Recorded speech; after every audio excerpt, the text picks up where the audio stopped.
when we do what we will, what we think we desire with technology, we are, as it were, blowing up our image of ourselves to enormous proportions. And many of us are beginning to realize that we don't like it. We discover ourselves to be beings that are hostile to the environment and that are bent on dominating it to the point of destruction. That we don't feel at home in the universe. We feel that our skin, at the very least, is a boundary between a palpitating, sensitive consciousness that's terrified of what's outside the skin and terrified of a good deal that's inside it, like bacteria and cancer cells, weak arteries, cholesterol, what have you. So we have this strange thing that Lancelot White called the European dissociation, the feeling of oneself as a prisoner, as involuntarily so, in a hostile world that does not give a damn about our egos. And therefore, when news comes from all about, whether it be from the Orient or whether it be from experiments with psychedelic drugs, when news comes that this feeling of our own existence may be a hallucination, people prick up their ears and would like to know, is there some other mode of consciousness which one can be in, which is not this alienated mode? Because we feel, I think many of us, very, very strongly, that if there is such a place, we would like to be there. That, of course, entails difficulties, which we shall go into. But this is the starting point of the fascination for yoga, for zazen, and also for the Taoist forms of meditation, which are much less known.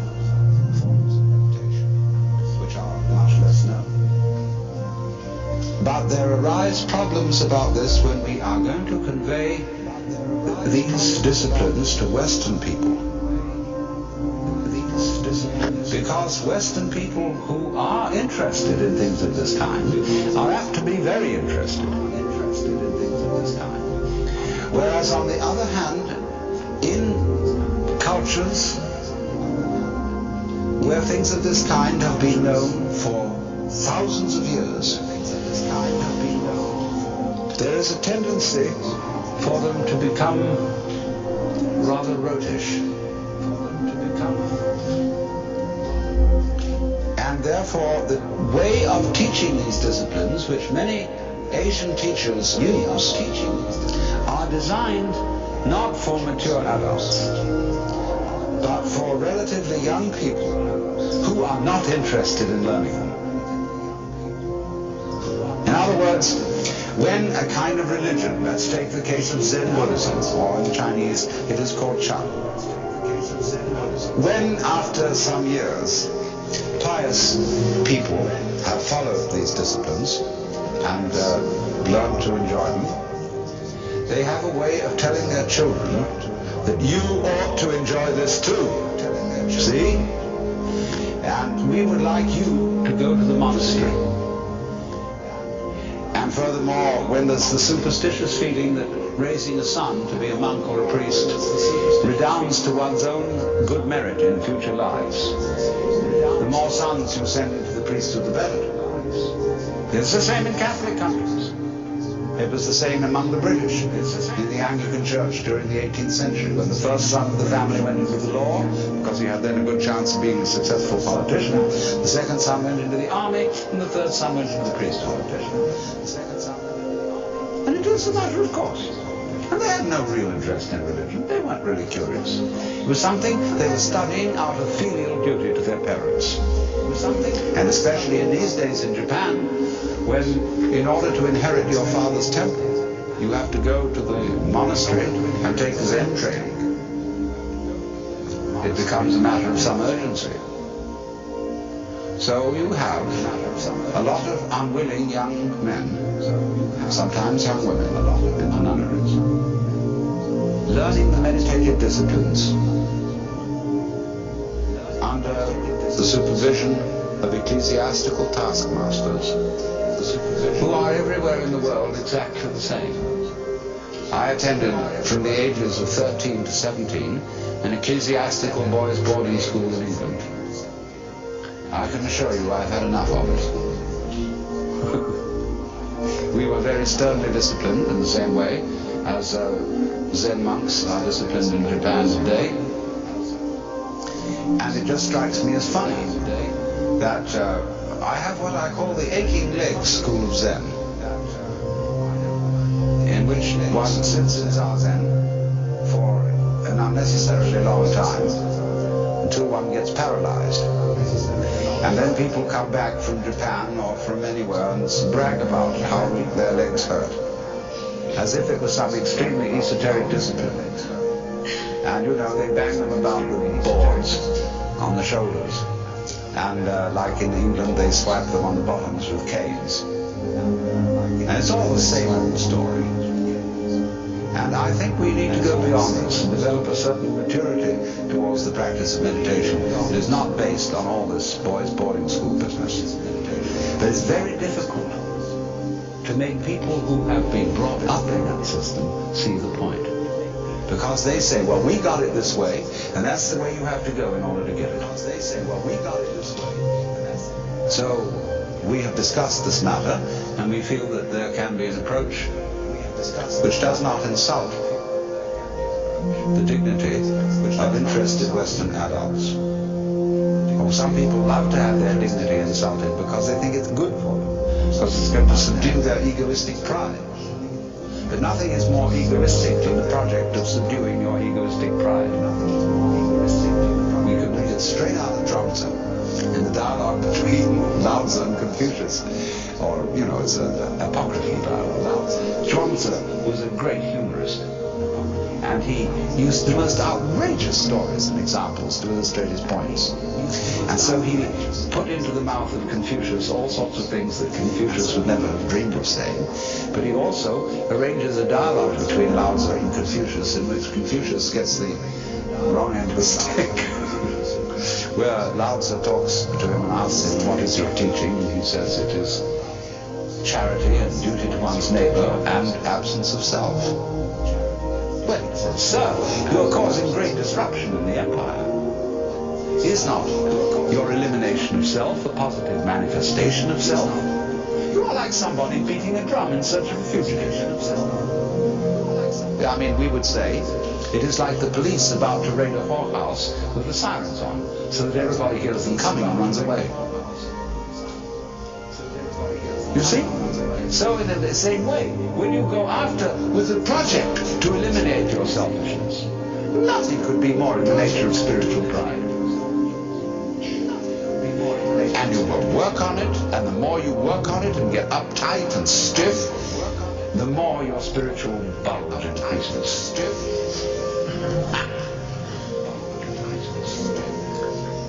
So in Taoist doctrines, there is a principle called rote.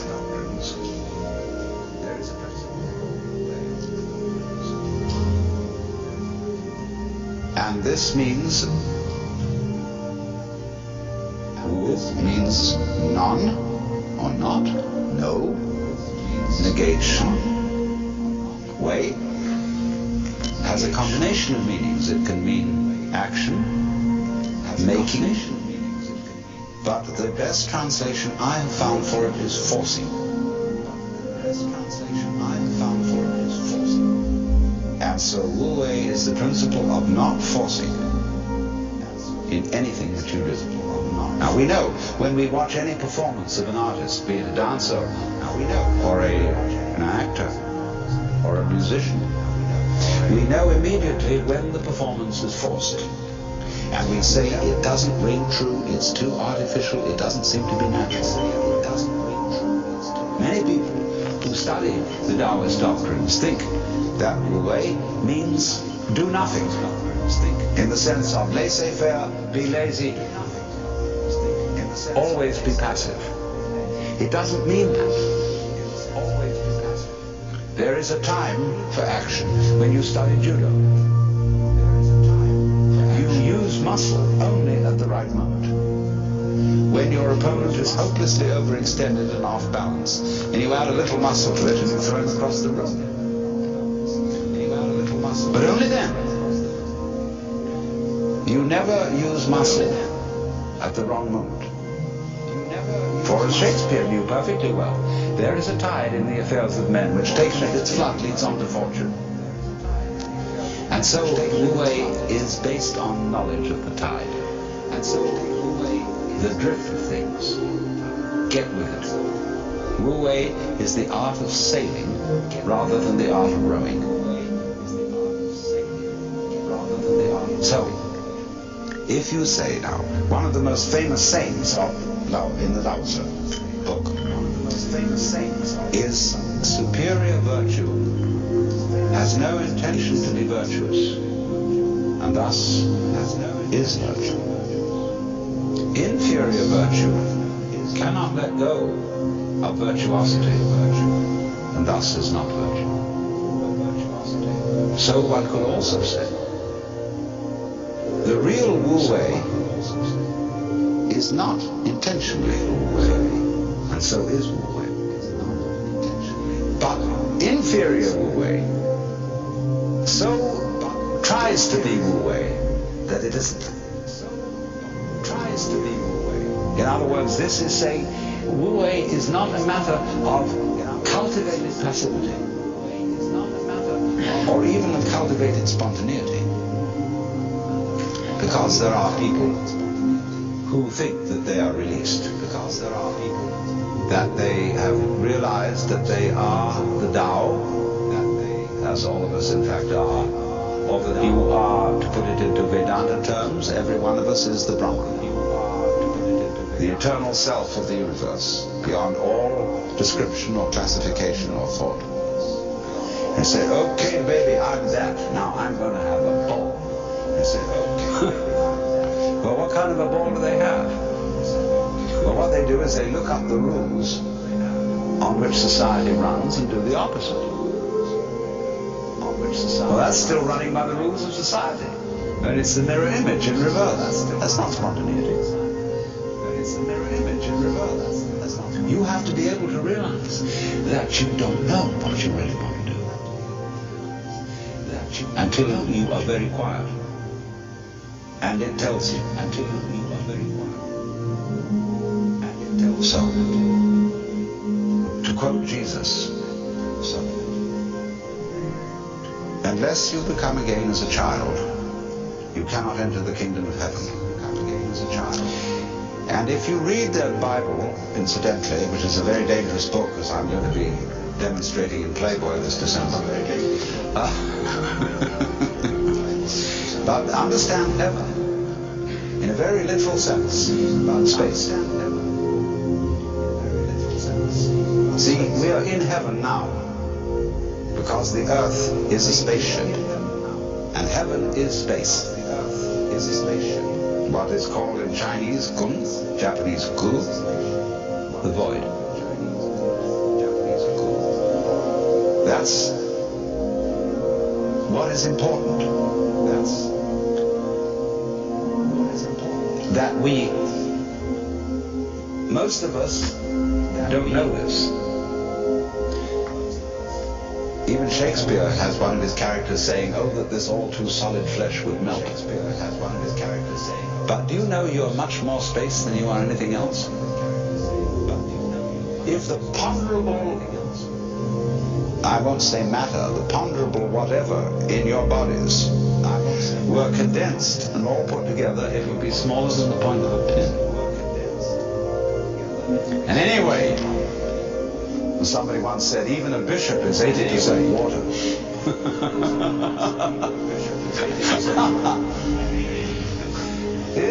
We are airy nothings.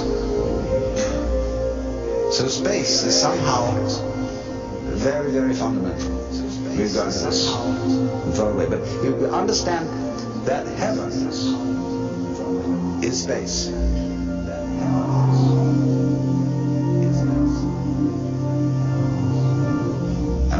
references in those nursery rhymes that we learned as children, which were the hymns about heaven. Always we're talking about thrones and crowns and harps and streets of glass, crystals,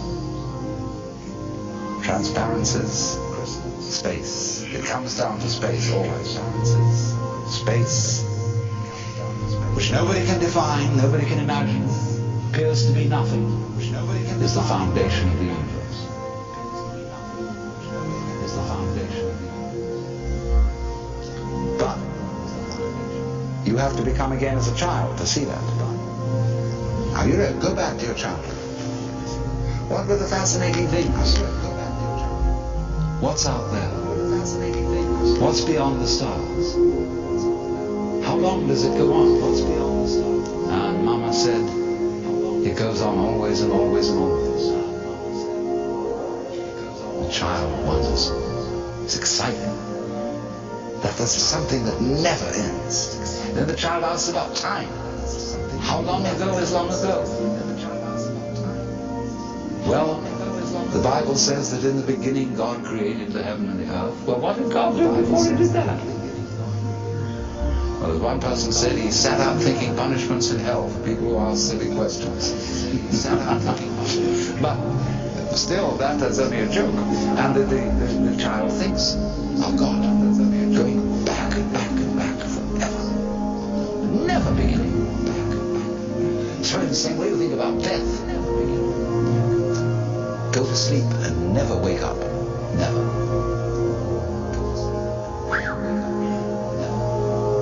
Why, it would be as if you never had existed. Not only you, but everything else. Which is, of course, the way things were before you were born. You just turn it back. You know, how about waking up after having never gone to sleep? That's quite a thought. There's something fishy about it.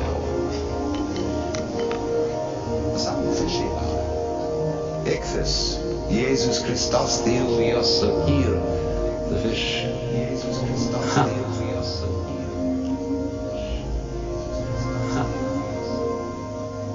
So we get a funny feeling when we think those questions really through. Very funny feeling.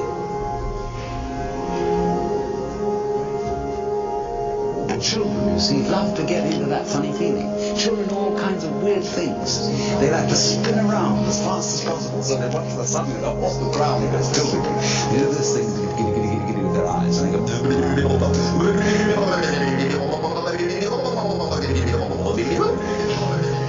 And make faces and test out their bodies in all sorts of funny ways, because they know from the beginning that the world is weird.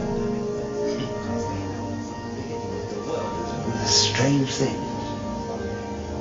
because everybody knows what it's all about, only they won't admit it. Being brought up is being taught not to admit it, but you know very well what's going on.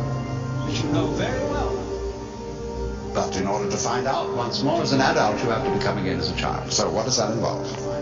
It means, ladies and gentlemen, would you please check your ideas and opinions at the door? First of all your philosophical and religious views, all your logic,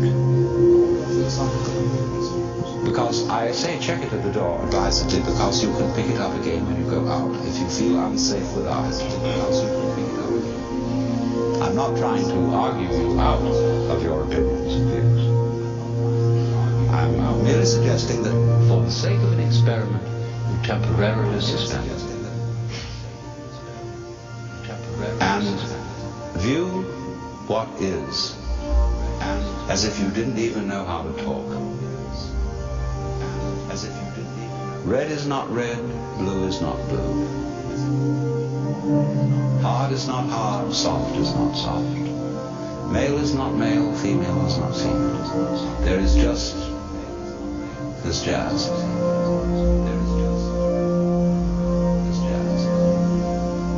It will not be possible to compel yourselves into this way of looking at things, because what Buddhists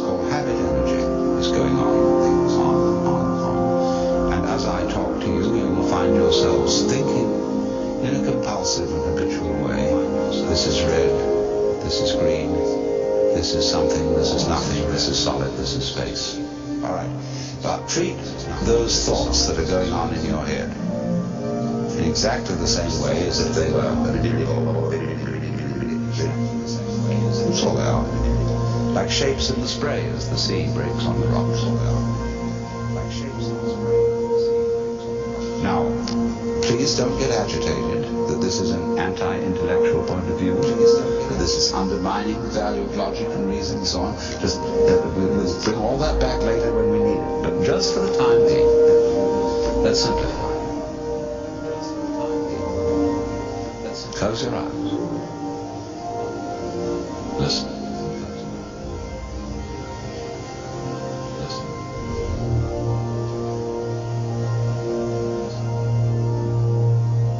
What is? What do you really and truly, honestly, hear and truly? Don't name it. Just as if it were music. Classical music.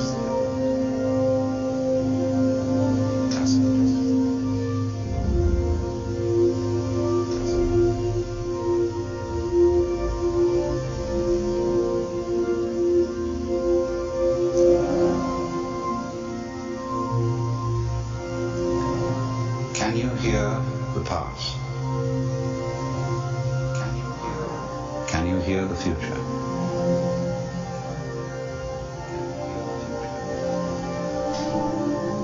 Can you hear the listener?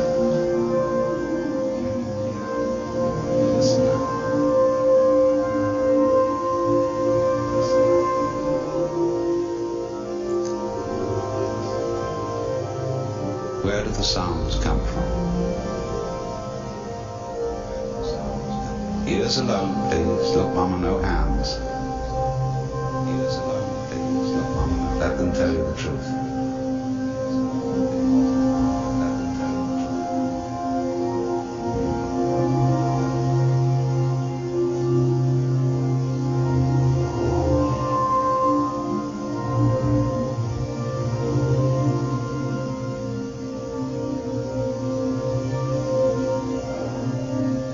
You may be talking to yourselves.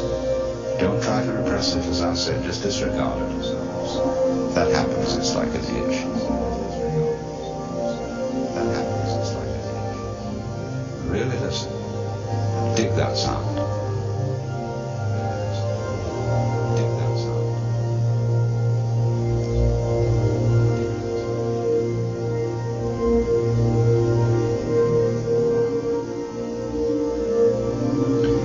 Now that's the easiest way to begin into meditation. For most people, we're all different, of course, and there are different things for different people's temperaments. But I find it simplest to illustrate it by hearing without comment, so that you can get into tune with what is.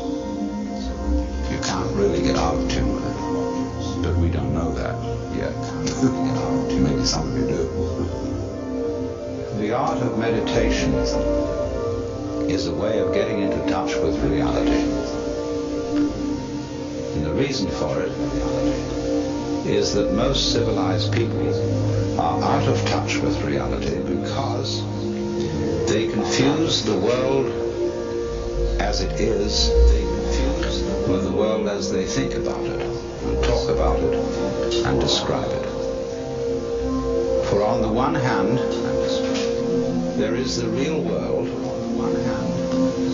and on the other, a whole system of symbols about that world, which we have in our minds. These are very, very useful symbols. All civilization depends on them. But like all good things, they have their disadvantages. And the principal disadvantage of symbols is that we confuse them with reality. Just as we confuse money with actual wealth.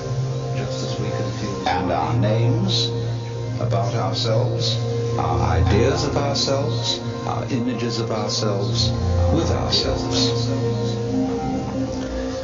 Now, of course, reality, from a philosopher's point of view, is a dangerous word. A philosopher will ask me, what do I mean by reality? Am I talking about the physical world of nature? Or am I talking about a spiritual world? Or what am I talking about? And to that I have a very simple answer. When we talk about the material world, that is actually a philosophical concept. So in the same way, if I say that reality is spiritual, that's also a philosophical concept. And reality itself is not a concept. Reality is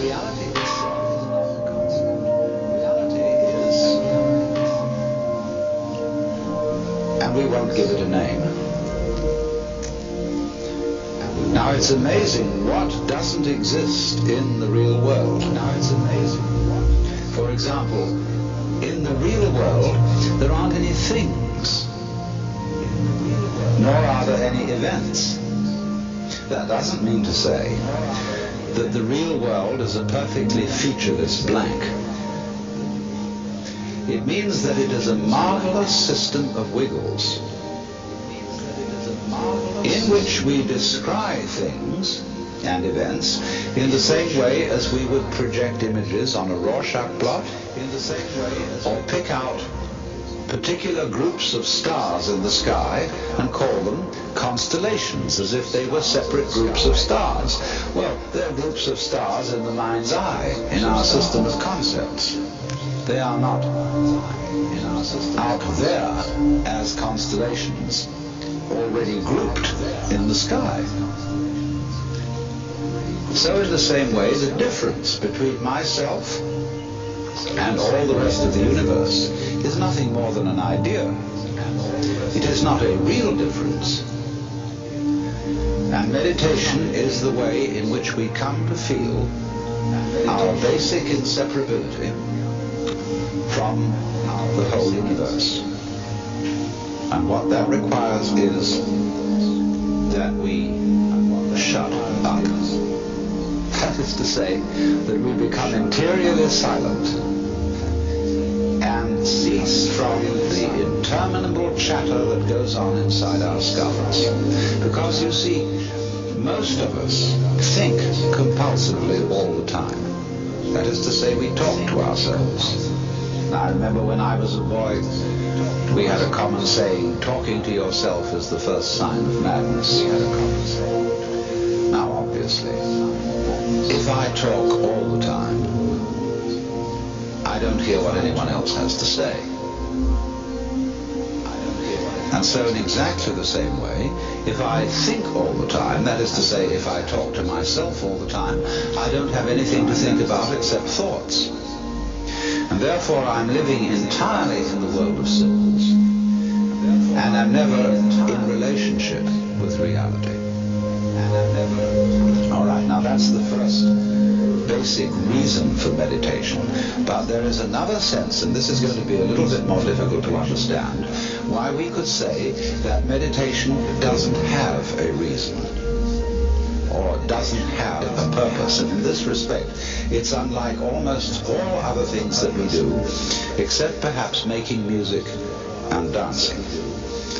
Because when we make music, we don't do it in order to reach a certain point, such as the end of the composition. If that were the purpose of music, to get to the end of the piece, then obviously the fastest players would be the best. And so likewise, when we are dancing, we are not aiming to arrive at a particular place on the floor, as we would be if we were taking a journey. When we dance, the journey itself is the point.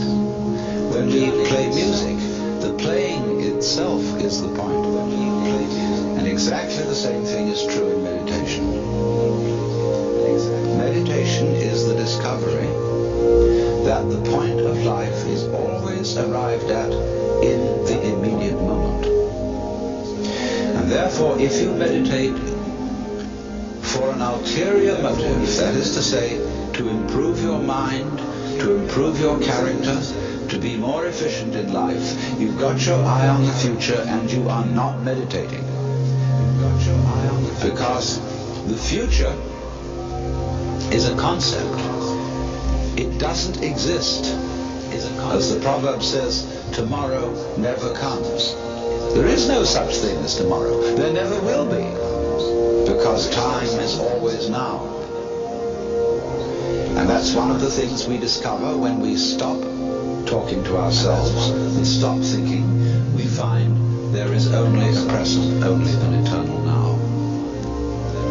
So, it's funny then, isn't it, that one meditates for no reason at all, except we could say for the enjoyment of it. And here I would interpose the essential principle that meditation is supposed to be fun. It's not something you do as a grim duty. The trouble with religion, as we know it, is that it is so mixed up with grim duties. We do it because it's good for you. It's a kind of self-punishment. Well, meditation, when correctly done, has nothing to do with all that. It's a kind of digging the present. It's a kind of grooving with the eternal now. And brings us into a state of peace where we can understand that the point of life, the place where it's at, is simply here and now. Well, now, in the art of meditation, there are various props, supports. One thing that we are going to use as a means of stilling chatter in the mind is pure sound. And for that reason, it's useful to have a gong. This is a Japanese Buddhist gong made of bronze and shaped like a bowl. Or you can use your own voice, chanting. Another prop in meditation is the use of incense. And that is because the sense of smell is our repressed sense. And because it's our repressed sense, it has a very powerful influence on us. And therefore we associate certain smells with certain states of mind. And so the smell of incense is associated with peace and contemplation. And so it's advantageous to burn incense in meditation. The other prop is a string of beads. And these beads are used in meditation for an unconscious method of timing yourself. Instead of looking at a watch, you move a bead each time you breathe in and out, so that at a certain rate, you see there are always 108 beads on a rosary, and when you get to slow breathing, halfway around the rosary is about 40 minutes. And that is the usual length of time for which one sits in meditation, because otherwise you get uncomfortable and you get stiff legs and problems of that kind. Now then, the other thing, first of all, that we have to go into is how does one sit in meditation? You can sit any way you want. You can sit in a chair, or you can sit like I'm sitting, which is the Japanese way of sitting, or you can sit in the lotus posture, which is more difficult, which is cross-legged, with the feet on the thighs, soles upwards. And the younger you start that in life, the easier you'll find it to do. Or you can just sit cross-legged on a raised cushion above the floor. Now the point of this is that if you keep your back erect, I don't mean stiff like this, nor slumped like this, but just easily erect, nor slumped, you are centered and easily balanced, and you have a feeling of being thoroughly rooted to the ground.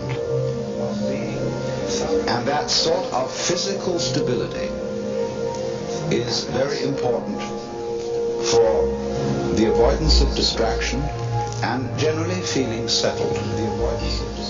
Here and now, j'y suis, j'y reste, as the French say. I'm here and I'm going to stay. Well now, the easiest way to get into the meditative state is to begin by listening. If you simply close your eyes and allow yourself to hear all the sounds that are going on around you, just listen to the general hum and buzz of the world as if you were listening to music. Don't try to identify the sounds you're hearing. Don't put names on them. Simply allow them to play with your eardrums. And let them go. In other words, you could put it, let your ears hear whatever they want to hear. Don't judge the sounds. There are no, as it were, proper sounds or improper sounds, and it doesn't matter if somebody coughs or sneezes or drops something. It's all just sound. And if I am talking to you right now and you're doing this, I want you to listen to the sound of my voice just as if it were noise. Don't try to make any sense out of what I'm saying, because your brain will take care of that automatically. You don't have to try to understand anything. Just listen to the sound. You don't have to try to understand it. As you pursue that experiment, you will very naturally find that you can't help naming sounds, identifying them, that you will go on thinking, that is to say, talking to yourself inside your head automatically. But it's important that you don't try to repress those thoughts by forcing them out of your mind, because that will have precisely the same effect as if you were trying to smooth rough water with a flat iron. You're just going to disturb it all the more. What you do is this. As you hear sounds coming up in your head, thoughts, you simply listen to them as part of the general noise going on, just as you would be listening to the sound of my voice, or just as you would be listening to cars going by or to birds chattering outside the window. So look at your own thoughts as just noises. And soon you will find that the so-called outside world and the so-called inside world come together. They are a happening. Your thoughts are a happening, just like the sounds going on outside. And everything is simply a happening. And all you're doing is watching it. Now, in this process, another thing that is happening that is very important is that you're breathing. And as you start meditation, you allow your breath to run just as it wills. In other words, don't do at first any breathing exercise, but just watch your breath breathing the way it wants to breathe. Watch your breath. And notice a curious thing about this. You say in the ordinary way, I breathe, because you feel that breathing is something that you are doing voluntarily, just in the same way as you might be walking or talking. But you will also notice that when you are not thinking about breathing, your breathing goes on just the same. So the curious thing about breath is that it can be looked at both as a voluntary and an involuntary action. You can feel on the one hand, I am doing it, and on the other hand, it is happening to me. And that is why breathing is a most important part of meditation, because it is going to show you, as you become aware of your breath, that the hard and fast division that we make between what we do on the one hand and what happens to us on the other is arbitrary. So that as you watch your breathing, you will become aware that both the voluntary and the involuntary aspects of your experience are all one happening. Now that may at first seem a little scary, because you may think, well, am I just the puppet of a happening, the mere passive witness of something that's going on completely beyond my control? Or on the other hand, am I really doing everything that's going along? Well, if I were, I should be God. And that would be very embarrassing, because I would be in charge of everything. That would be a terribly responsible position. The truth of the matter, as you will see it, is that both things are true. Is that you can see it, that everything is happening to you, and on the other hand, you're doing everything. For example, it's your eyes that are turning the sun into light. It's the nerve ends in your skin that are turning electric vibrations in the air into heat and temperature. It's your eardrums that are turning vibrations in the air into sound, and in that way, you are creating the world. But when we're not talking about it, when we're not philosophizing about it, then there is just this happening, and we won't give it a name. When you breathe, that's when it happens. I'm not forcing you in any way. You will discover a curious thing. That without making any effort, you can breathe more and more deeply. In other words, supposing you simply are breathing out. And breathing out is important because it's the breath of relaxation. That's when we say it. Leave a sigh of relief. So when you are breathing out, you get the sensation that your breath is falling out.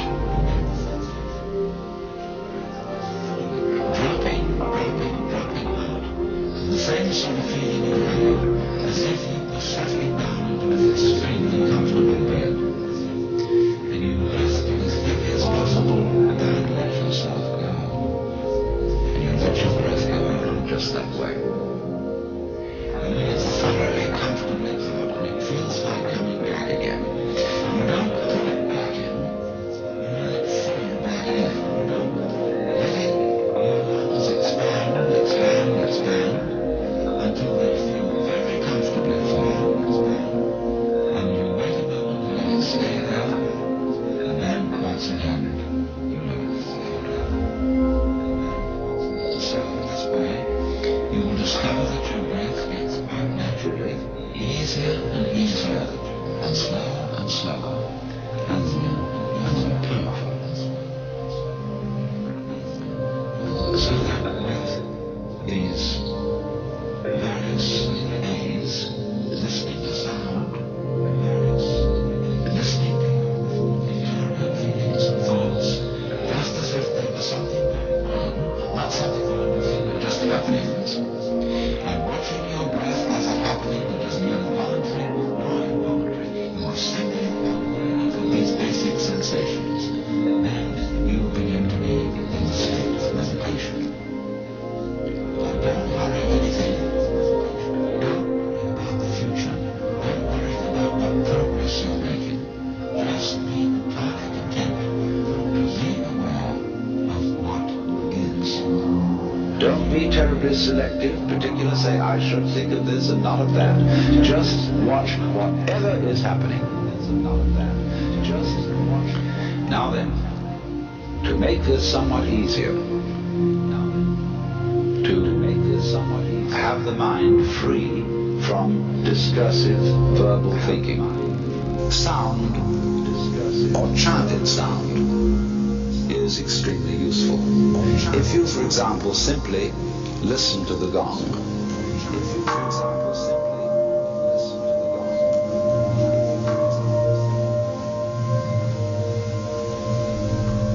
and let that sound be the whole of your experience. It's quite simple. It requires no effort.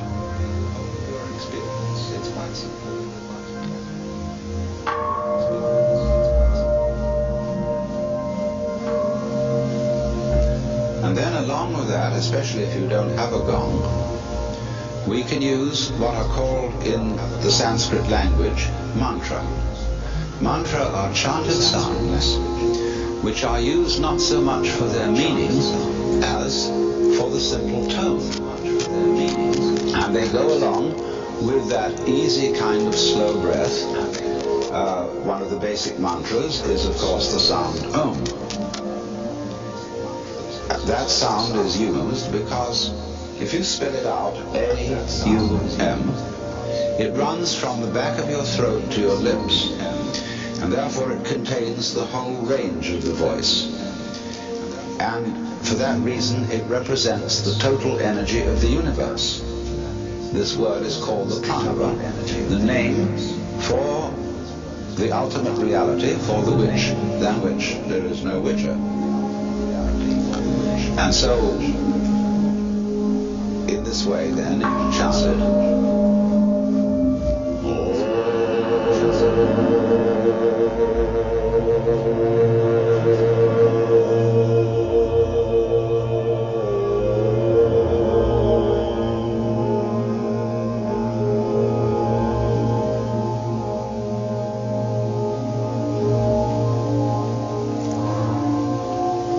And it's varied like this. And it's varied.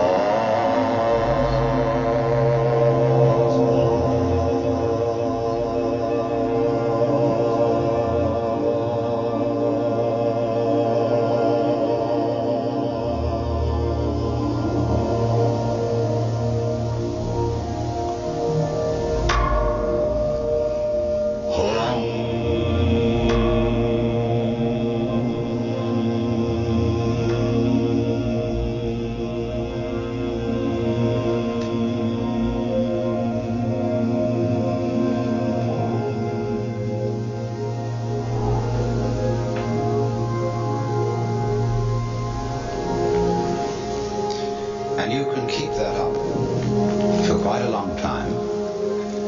And eventually you will find, as you go on chanting, that the words of the chant will simply have become pure sound.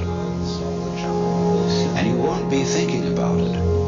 You won't have any images about the sound going on in your mind. You will simply become completely absorbed in sound.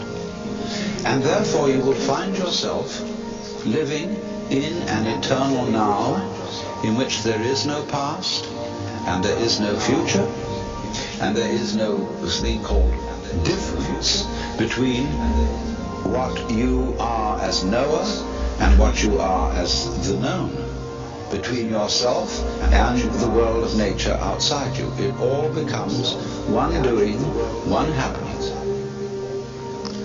Now, in addition to those slow-moving chants, you may find it, according to your temperament, easier to do a fast-moving one. These have a sort of rhythm to them that is absorbing. Say, a chant that many of you have heard that goes, Hare Krishna, Hare Krishna, Krishna Krishna, Hare Hare, Hare Krishna, Hare Krishna, Krishna Krishna, Hare Hare, Hare Rama, Hare Rama, Rama Rama, Hare Hare, Hare Krishna, Hare Krishna, Krishna Krishna, Hare Hare, Hare Rama, Hare Rama, Rama Rama, Hare Hare.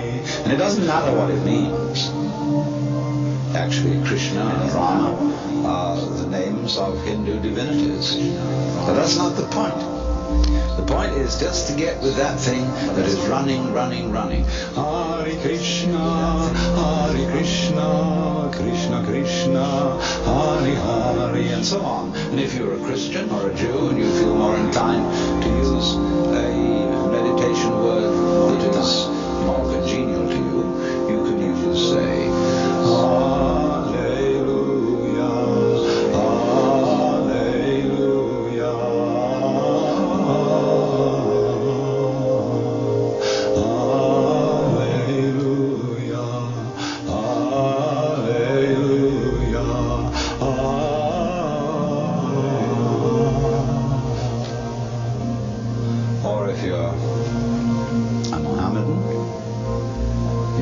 use the Allah, the name of God. They have a way of doing it, you know, which gets very exciting.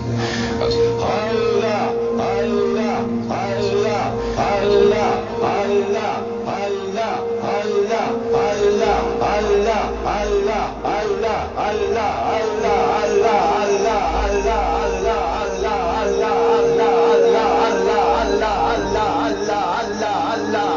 Allah, and it gets faster and faster. You can keep that up for 40 minutes. And you'll be out of your mind. But you see, to go out of your mind at least once a day is tremendously important, because by going out of your mind you come to your senses. And if you stay in your mind all the time, you are over-rational. In other words, you're like a very rigid bridge, which, because it has got no give, no craziness in it, is going to be blown down at the first hurricane.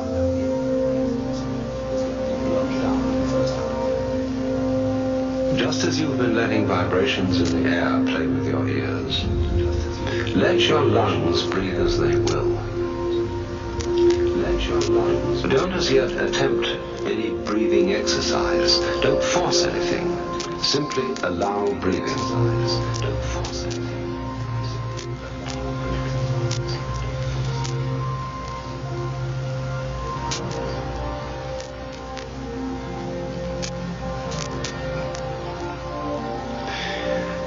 Now, is this breathing a voluntary or involuntary action?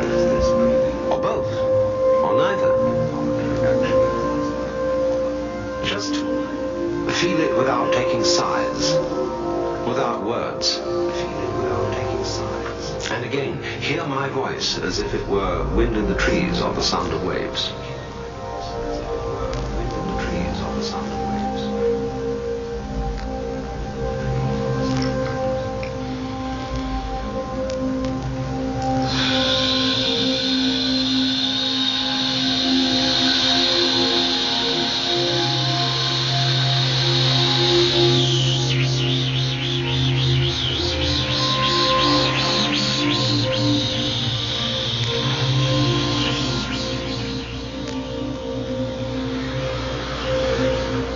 Most of us are short of breath. We never really empty our lungs. But to make a long, complete out-breath, you mustn't force it.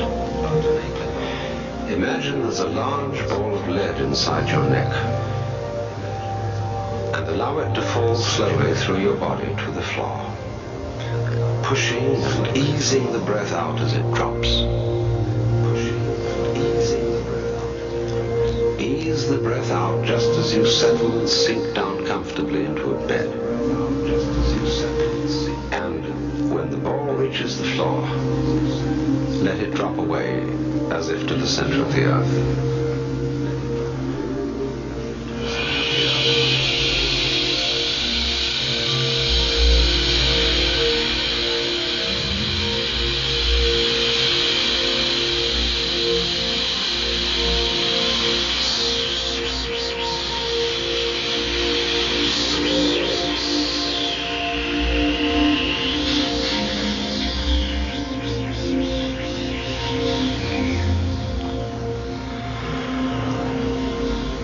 Then let the breath come back in as a reflex without pulling it. And then imagine another ball of lead in the neck. And again, let it fall out, long and easy.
see what's happening? You are generating a great deal of energy without trying or forcing.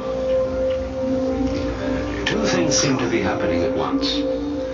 First, the outflow of breath is simply falling, happening all by itself.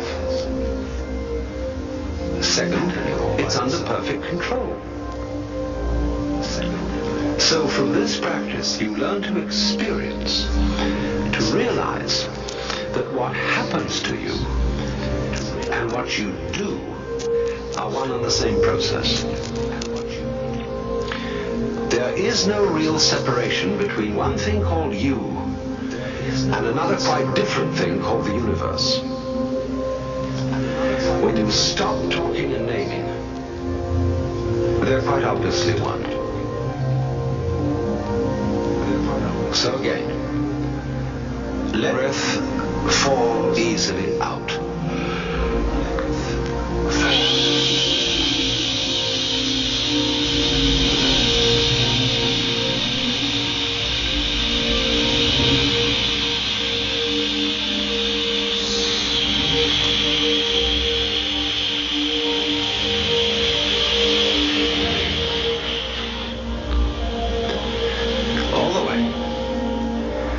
Let it come back on its own, all the way, and then out again.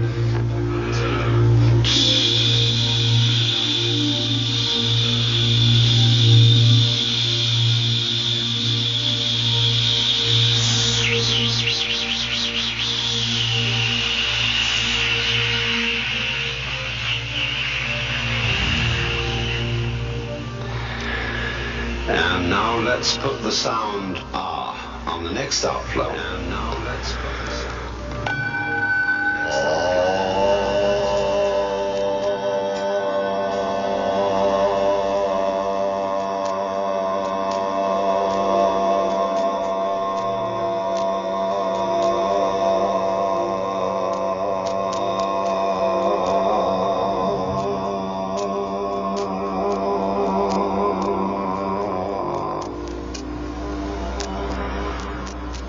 Again, so that you have nothing in mind but